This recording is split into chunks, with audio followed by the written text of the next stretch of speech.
Di pagi yang cerah, suasana di kelas tampak begitu tenang setelah membuka kegiatan ibu guru menyampaikan tujuan pembelajaran yang akan dipelajari anak-anak. Anak-anak hari ini kita akan belajar tentang integrasi nasional, pengertian integrasi nasional. Integrasi nasional Indonesia adalah proses yang berupaya menciptakan persatuan dan kesatuan di antara beragam suku, budaya, agama, dan bahasa yang ada di Indonesia. Integrasi nasional Indonesia didasarkan pada prinsip-prinsip Pancasila sebagai ideologi negara yang mendasar dengan nilai 5 sila Pancasila. Faktor yang mempengaruhi integrasi nasional. 1. Keragaman etnis, budaya, dan agama. 2. Kesenjangan ekonomi. 3. Politik, identitas. 4. Pendidikan dan kesadaran bangsa. 5. Keberadaan konflik sosial dan separatisme. 6. Kebijakan pemerintah. 7.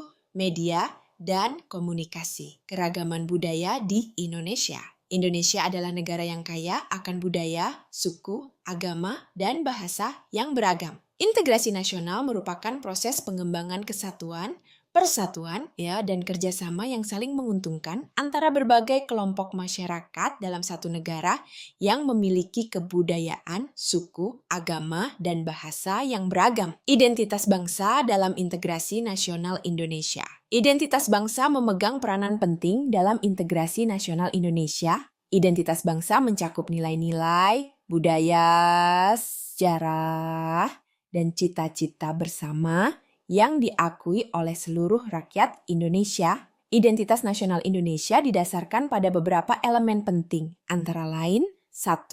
Pancasila sebagai dasar negara. 2. Bhinneka Tunggal Ika. 3. Gotong royong dan kerjasama. 4. Warisan dan budaya daerah integrasi nasional. Ada 2, yaitu 1. Integrasi nasional vertikal, berarti bagaimana menyatukan pemerintah pusat dengan rakyat yang tersebar dalam wilayah yang sangat luas. Tantangan yang ada ialah kesanggupan para pemimpin untuk terus-menerus bersedia berurusan pada rakyatnya. Pemimpin bersedia mendengar keluhan dari masyarakat, bersedia turun ke bawah, dan dekat dengan masyarakat yang merasa dipinggirkan. Terdapat hubungan yang harmonis antara pemerintah pusat dan pemerintah daerah. 2. Integrasi nasional horizontal berbicara tentang bagaimana menyatukan keragaman atau pluralisme yang ada di masyarakat. Salah satu duduk perkara yang dialami oleh negara-negara berkembang, termasuk Indonesia, untuk mewujudkan integrasi nasional merupakan masalah primordialisme yang masih kuat. Titik pusat primordial umumnya berkisar dalam beberapa hal, yakni permasalahan jenis bangsa, ras, hubungan darah, suku, agama, bahasa, daerah, dan adat. Pengembangan integrasi nasional.